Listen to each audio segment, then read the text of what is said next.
উদয়নারায়ণপুরে বন্যা পরিস্থিতির অবনতি, প্লাবিত হতে পারে আরও এলাকা। গৃহহীনদের ফ্ল্যাট সেন্টারে নিয়ে আসা হয়েছে প্রশাসনের তরফে। উদ্ধার কার্যে নামানো হয়েছে বিপর্যয় মোকাবিলা বাহিনী। পুজোর মুখে হাওড়া উদয়নারায়ণপুরে ভয়াবহ বন্যা পরিস্থিতি, সেই পরিস্থিতি আরও অবনতি হয়েছে। ইতিমধ্যে 10টি গ্রাম পঞ্চায়েত এলাকার 112টি গ্রাম প্লাবিত হয়েছে। নতুন করে একাধিক এলাকা প্লাবিত হতে পারে এমনটাই আশঙ্কা করা হয়েছে।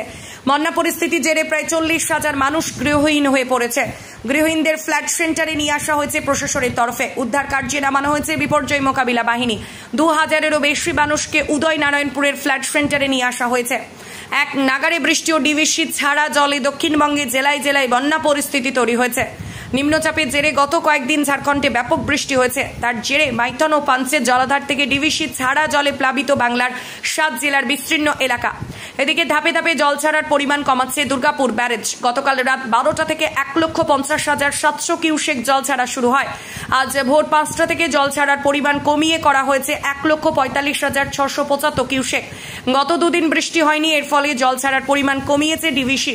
গতকাল রাত 12টা থেকে 1,20,000 কিউসেক জল ছাড়া হচ্ছে। ফলে মাইথন ও পাঞ্চের জলাধার থেকেও জল ছাড়ার পরিমাণ কমেছে। বৃষ্টি না হলে জল ছাড়ার পরিমাণ ধীরে ধীরে আরও কমানো হবে বলে ডিভিসি জানিয়েছে।